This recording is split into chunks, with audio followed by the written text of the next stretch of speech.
Hayyee akkam jirtan fayyaadha kabajamtoota gartee hayyootan gurguddaa fi akkasumatti uummanni Oromoodhaa kan biyya keessattii fi biyya ambatti argamtan. Gartee gaa ni dubbannaa dubbachuun keenya gartee amma uummanni Oromoodhaa bilisoomutti hin dhaabbatu jechuudha. Arra hodhimmi gartee nuti irraa barbaanne dubbachuu dhimma paarlaamaadhaati. Paarlaamaa uummata Oromoodhaa. Paarlaamaan uummata Oromoo maaliif barbaachisaa jennaan?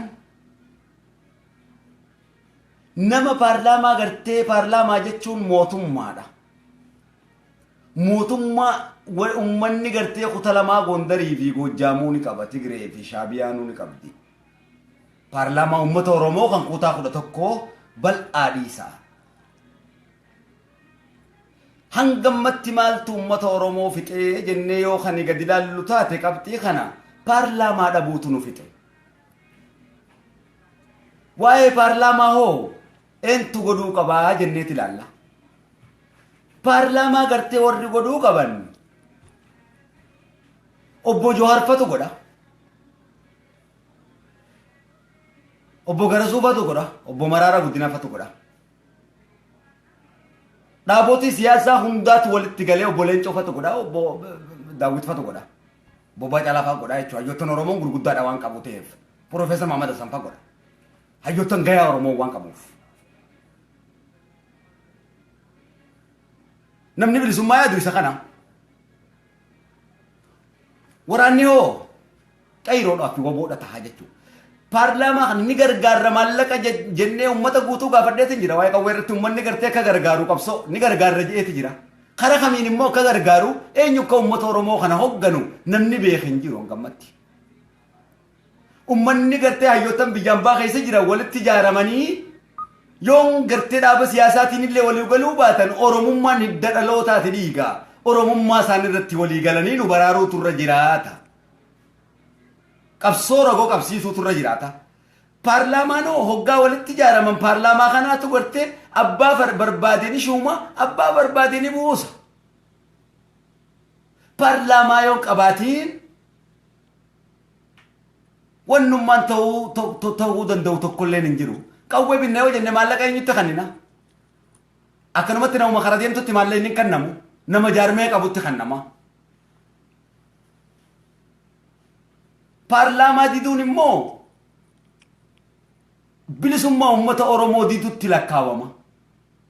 Paarlaamaa diduun bilisummaa uummata Oromoo diduutti lakkaawama. Beekumsaan hoogganamna malee wallaalaanii miti jechuudha. Yoon kan as kan biyyaan baa keessa jiru tokko ta'e abbootiin isa biyya keessa jiru gartee maallaqaa fi kana hundaan hoogganuu dandayaa jechuudha. Akkasii achi qabsoo keenya nafxanyaan dhaaluuf deemaa jechuudha.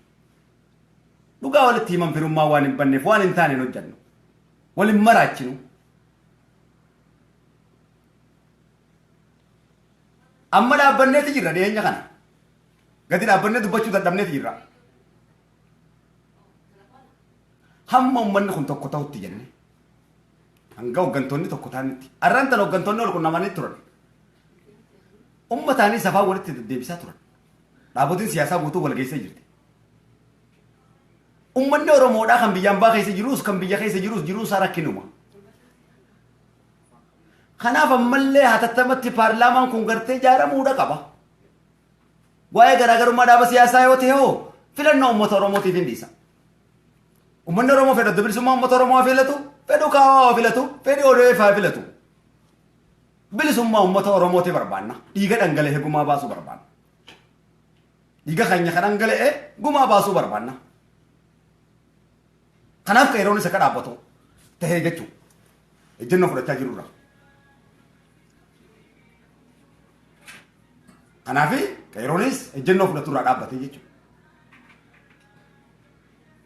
Uummanni Oromoodhaa gadi baheettis waan gurguratuun qabu yoo mana keessa taa'eetis kanaan gartee mootummaa wayyaanii dhaadochuun hin danda'amu. Gabbee gurgurachuu baatee uummanni Oromoodhaa beela keessa jira. Gabbahuu fi mana keessa taa'uun isaa tokko. Hamma bilisummaan gonfatinitti. Nagaya jaan. Nagaya ni barbaanna namuutu nagayni gaariidha. garuu nagaya gabrummaa keessaan barbaanne.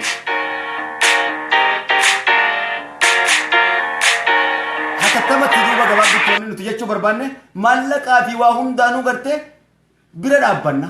Waboon waraana waboon yoo rukuti jettee rukutuu qofa waboon badiin qabu.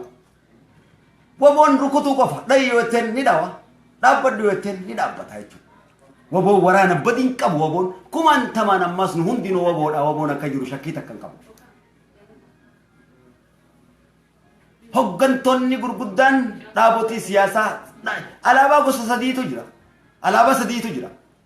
Alaabuma adda bilisummaa takkitti alaabaa gartee uummata Oromoo takkitti alaabaa Oromoo takkitti sadiitu jira. ODFs alaabaa takkitti dhaan alaabuma tanaan.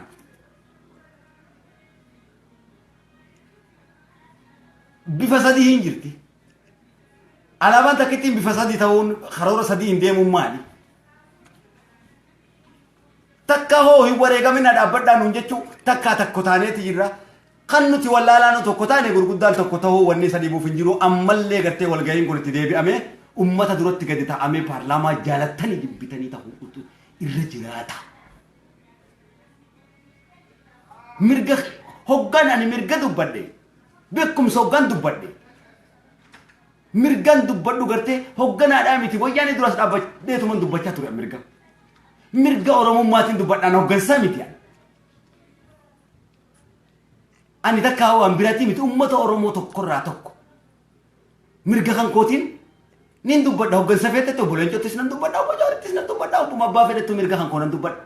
Ummanni Oromootis dubbachaa waan jiruuf. Isaan kana jibbeetii fi balaleeffannaa osoo hin tahin akkamittiin of jibba? Akkamittiin hayyoottan biyya kan koo jibba? Hin jibbu. Akkamittiin ilmaan Oromoo jibba? Hin jibbu. Maaf hin jibbu? Garuu obboleeyyan kan kokka tokko naa ta'an halkanii guyyaan nan lola. Na baraaraa jee nan lallaba. Isaanis iyyata kan koo dhagayanii uummata kiyyaa fi na baraaruu qaban. Akkasii achi biyya ijoollee kanaa. Bilisummaa Oromiyaatiif nutu wareegame nutu bilisummaa teenya harkachuu qaba. Nuti bilisummaa namaatiif bilisummaa Amaaraatiif wareegamnu jaalattanii jibbitanii. Kaleessa bilisummaa Tigreedhaatiif wareegamne. Har'a hoo deebinee bilisummaa Amaaraatiif wareegamna. Hin wareegamu. Bilisummaa keenyaaf wareegamuudhaaf immoo eega qeeroon gartee tokko taanee lollee ni lolla. Fedhii jeneraalummaa natti kan ni fuudheetiin raasee si garsiisa waraana kuma dhibbaan. Raasutti hin jiraa siinan raasa. Natti kan ni biyyatti naga geesse. Dhukkeen irraa kaasee si garsiisa. Jaaree fedhii qawweenaaf. Eenyeenyu akka taanee si garsiisa. Boboo. Hin jirtan jechuudhaan fedhii natti akkamitti akka hoogganamuu fi akkatatti deemuu si garsiisa. Jeneraala jiiti kaayika. Namuuti.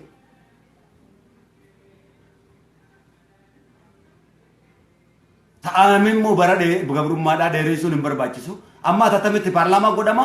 Paarlaamaa san irratti uummanni gartee qabsoo isaa gargaaraa jechuudha. Maallaqni garatti deemuu fi garatti bahuus ni beeynaa jechuudha. Akkasitti gartee dhiigni ilmaan Oromoodhaa akka dhangala'ee hin hafne. Dhiigni keenya akka dhangala'ee hin hafne. Balaa meeqatu dhangala'ee dhiiga meeqatu dhangala'ee qabsoon kun har'aas gahe qabsoon taphaa miti. Akkan jirree nu godhuun kala isaas gartee dhaaba adda bilisummaa uummata Oromooti waboodhaa jechuudha. Dhaaba biraa ijaaruu hin dandeenyu. Waggaa 25 namma dammaas duubatti hafne waggaa 40 duubatti hafne dhaaba biraa ijaarraa ammas ilmaan Oromoodhaa. Dhaaba biraa ijaaruu hin dandeenyu ammas lammata dhiina kun isa fee lammata dhaaba biraa ijaaruu jechuudha. Maaliif akkanatti taphatama? Nuti bara hayyoottan biyya keessaa biyya alaa tokko jaaniitti itti lafaa kaane isin abdanne. Hoggaan nuti qabsoo lafaa kaafne isin gartee faranjii dura nu dhaabbatanii nu xumurtanii nu fixxanii nu sirreessitan jenneeti bari nu bilisoomsitan jenneeti. Malee dhiina keenya akka sirriitti hafuufi miti akka beekaan meeqa gartee barataan meeqa dhumuu miti. Kun nama mararuutu irra jiraata. Onneen keenya onnee wal madeessuun gaariidha miti. Namni Oromoo jaalatu tokko ta'a. Kanaafuu gartee maqaa keessan kabajamaadhaan maqaa uummata Oromoo kabajamaadhaan ammallee wanni isin dhaamu uummanni Oromoodhaa jecha kan koo dhagahe. Kanaafuu paarlaamaan guutumaa guututti kutaa Oromoo hundarraa kutaa 11 hayyoota walitti dhufanii paarlaamaan ijaaramuun dirqama ta'a jechuudha. Ofiif uummata osoo waamatin eega ofii tokko ta'an booda gadi baatanii uummata irratti dubbatanii jechuudha. Ji'a tokkoon fudhatu. paarlaamaan barbaachisa. Hunniti taqaawamiinis hunniti kunis keessaa jiraatu. Eegas hin booda gartee amaaraa hojii dalee noggaa jaamees akkasitti kamitti akka dalagamu gartee paarlaamaatu murteessaa jechuudha. Amma immoo gara deemnu wallaaleeti jira. Qeeroonis gara deemu wallaaleeti jira. Hammasitti nuti isa jennoon hin fudhannu qeeroonis jennoon fudhatu isinis tokko ta'a. Biyya san gubbaa immoo diina tokkollee hin dhiifnu wayyaanis keessaan isaan gubnaa jechuudha. Ejjennoo kooti kun. Ani ministeera waraanaati malee waa'ee waraanaa gartee lolee lolchiisu qofa. Fedhu sirbaan fedhu waan fedhee naa ta'u. Kanaafuu wanni barbaachisaan waan kana ta'eef paarlaamaa barbaachisaadha. Hayyootanis tokko ta'a nuti ilmaan keessan obboleeyyan keessanis tokko ta'a jechuudha. Nuti ni lolla isin nu lolchiisa. Gabaabaadha dubbiin. Qawwee hoo naatutti dafqee koonsartii godhee bitaa jechuudha bakka jirti. Oromoon gayaadha kanaaf. Namoota miliyoona meeqan na daawwata biyya alaatti addunyaarraa Oromoon qabaa jechuudha kana qawwee bituudhaaf naannoo rakkisu. Dirqama lammummaa ammas bahatan jira jechuudha. Dirqama tokko waan irra jiru bahatan tures bahatan jira. Dirqama kana immoo walitti finneetiti waliin baanaa jechuudha. Galatooma.